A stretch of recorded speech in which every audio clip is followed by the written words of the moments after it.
into the street, penniless. He bent a fascinated and dramatic gaze upon his reflection in the drugstore window. And then, as he turned his back upon the alluring image, his expression altered to one of lofty and uncondescending amusement. That was his glance at the passing public.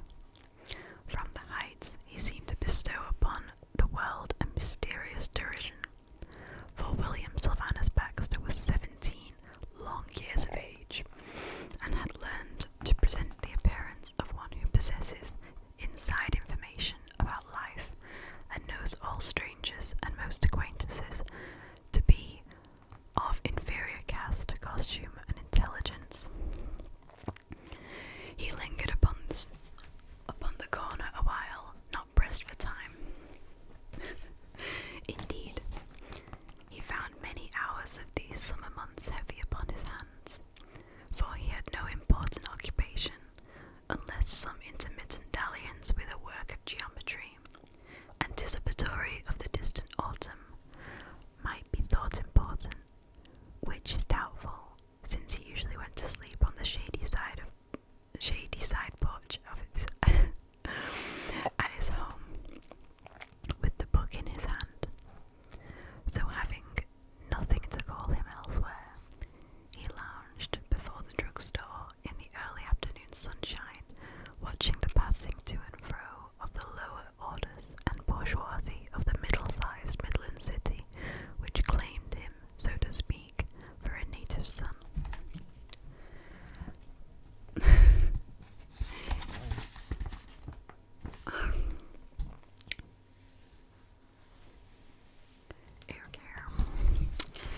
So,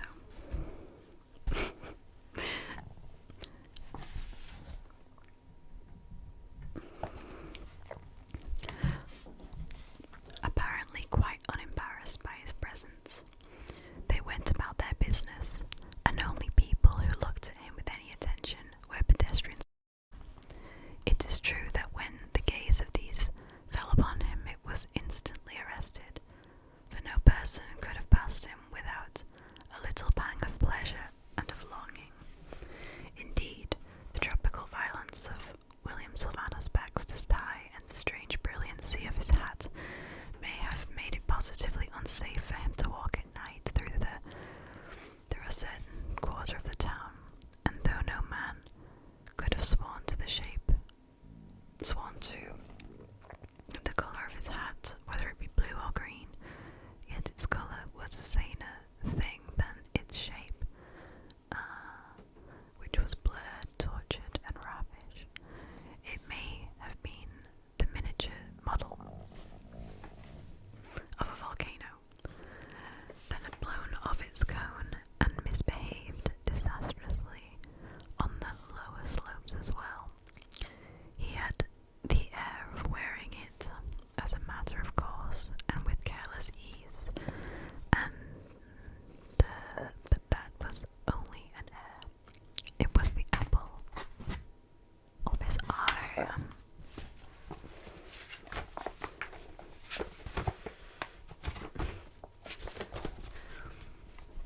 For the rest, his costume was neutral, subordinate, and even a little neglected in the matter of detail or two. One pointed flap on his collar, his soft collar, was held down by a button, but the other showed a frayed thread where the button once had been. His low patent leather shoes were of lustre not solidiciously cherished, and there could be no doubt that he indeed needed to get his hair cut, while something might have been done too about the individualized assumed properties which he had made independent appearances here and there upon his chin. He examined these from time to time by the sense of touch and gurgling, passing his hand across his face and allowing his fingertips a slight tapping motion.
Sylvanus Baxter.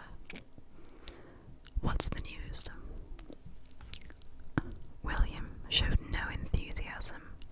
On the contrary, a frown of annoyance appeared upon his brow. The nickname Silly Bill, long ago compounded by merry child comrades from William and Sylvanus, was not to his taste, especially in public, where he preferred to be addressed simply and manfully as Baxter. Any direct expression of resentment, however, was difficult, since it was plain that Johnny Watson intended no offence whatever, but spoke out of custom. "Don't know any," said William coldly. "Dull times, ain't it?" said Mr. Watson, a little depressed by his friend's manner. "I heard May Parcher was coming back to town yesterday, though." Gurgle, gurgle, gurgle. "Well, let her," returned William, still severe. "They said she was going to bring some girl to visit her," Johnny began in a confidential tone. "They said she was a regular ring-dinger and—" "Well, what if she is?" the discouraging Mr. Baxter interrupted. "Makes little difference to me, I guess." "Oh no, it don't. You don't take any interest in girls. Oh no." "No, I do not," was the emphatic and heartless retort.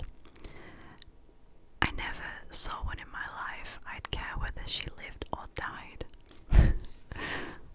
"Honest," said Johnny,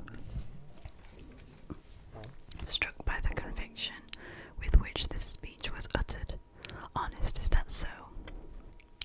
"Yes, honest," William replied sharply. "They could all die. I wouldn't notice." Johnny Watson was profoundly impressed. "Why, I didn't know you felt that way about them, Silly Bill. I always thought you were kind of—" Well, I do feel that way about them," said William Sylvanus Baxter, and, outraged by the repetition of the offensive nickname, he began to move away. "You can tell them so for me if you want to," he added over his shoulder, and he walked haughtily up the street, leaving Mr. Watson to ponder upon this case of misogyny, never until that moment suspected.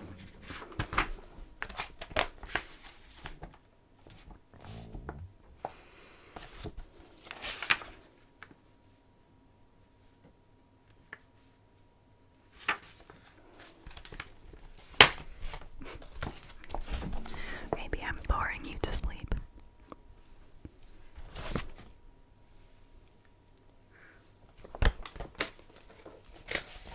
I might lean back a bit because it's hurting me to lean forward. Okay, so let's see.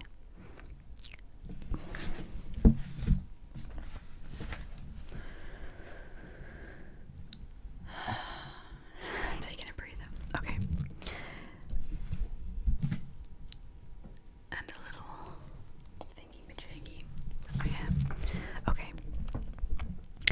It was beyond the power of his mind to grasp the fact that William Sylvanus Baxter's cruel words about girls had been uttered because William was annoyed at being called Silly Bill in a public place, and had not known how to object otherwise than by showing contempt for any topic of conversation proposed by the offender.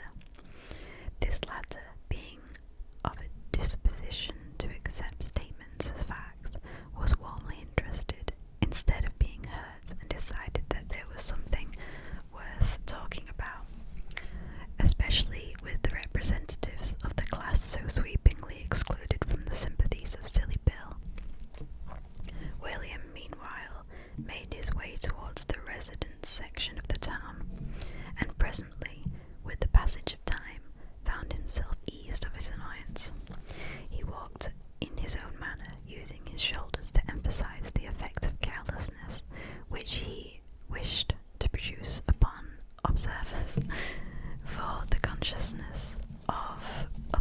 behaviours was abnormal, since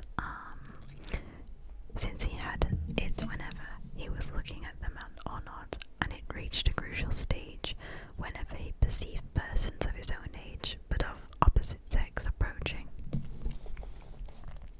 The person of this description was encountered upon the sidewalk within 100 yards of his own home, and William Sylvanus Baxter saw her while yet she was afar off.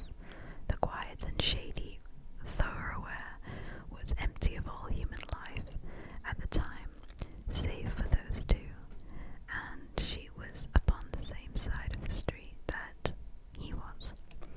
Thus it became inevitable that they should meet face to face for the first time in their lives.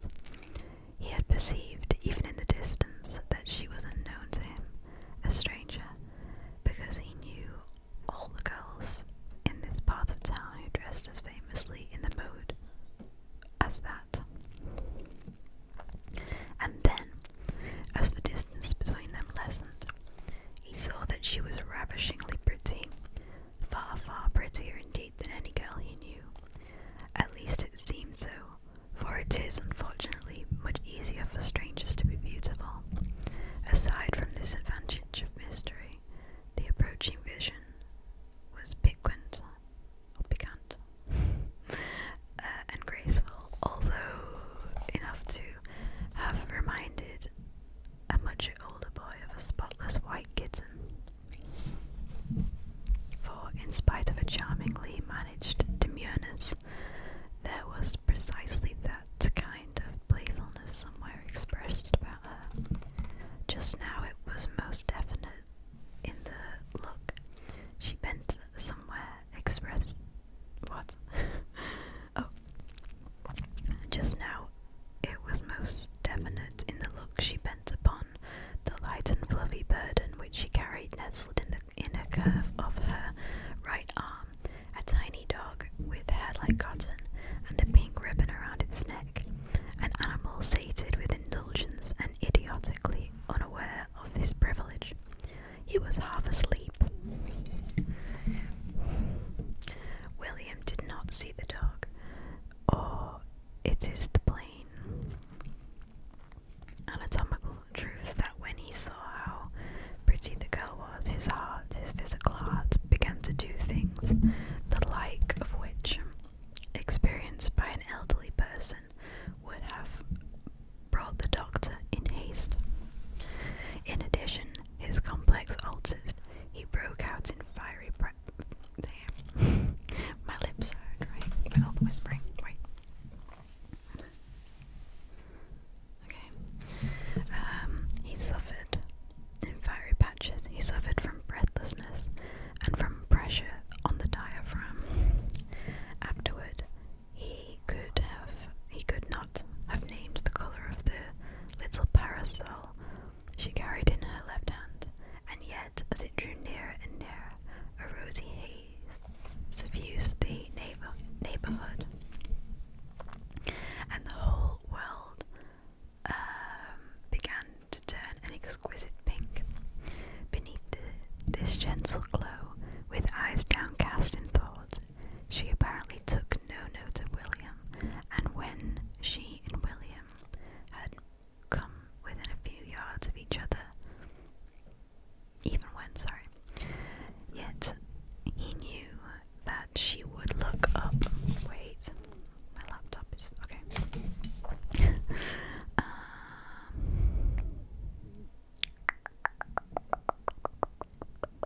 Yet he knew that she would look up, and that their eyes must meet, a thing for which he endeavoured to prepare himself by strange weaving motion of his neck against the friction of his collar, for thus, instinctively, he strove to obtain greater ease and some decent appearance of manly indifference. He felt that his efforts were a failure, that his agitation was ruinous, and it must be perceptible at a distance of miles, not feet. And then, in the instant of panic that befell when her dark lashed eyelids slowly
branches of the maple trees, and the cottony head of the tiny dog continued to be visible, bobbing rhythmically over a filmy sleeve. Had she meant that William was indifferent?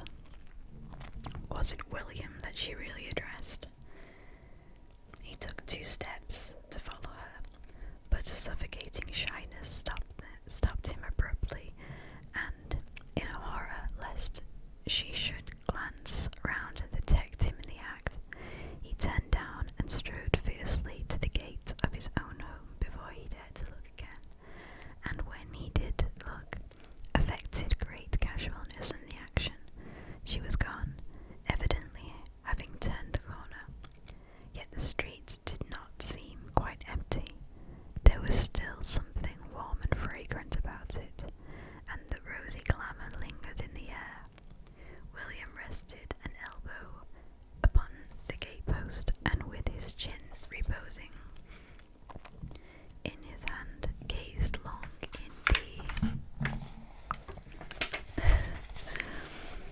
in the direction in which the unknown had vanished, and his soul was tremulous, for she had done her work but too well. Indifferent, he murmured, thrilling in his own exceedingly indifferent imitation of her voice. Indifferent. That was just what he could have her think. That he was a cold, indifferent man. It was what he wished all girls to think, and sarcastic.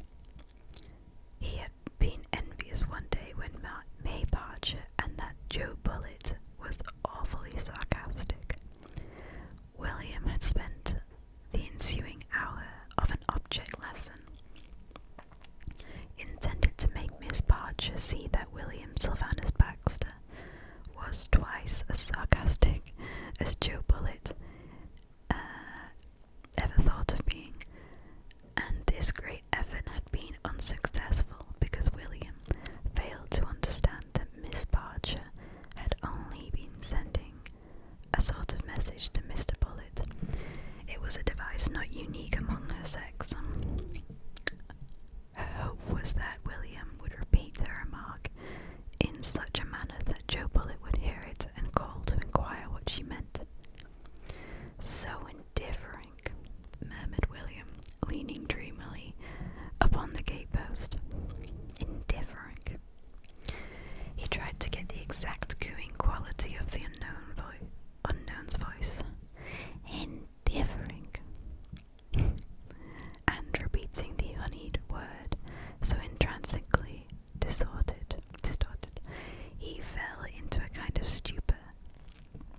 Vague, beautiful pictures rising before him, the one least blurred being of himself on horseback, sweeping between Floppet and a racing automobile, and then, having resorted the little animal to its mistress, William sat carelessly in the saddle.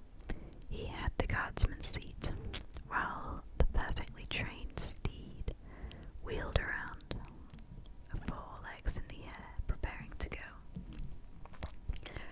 But shall I not see you again, to thank you more properly? She cried, pleading. Some other day, perhaps, he answered, and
lips.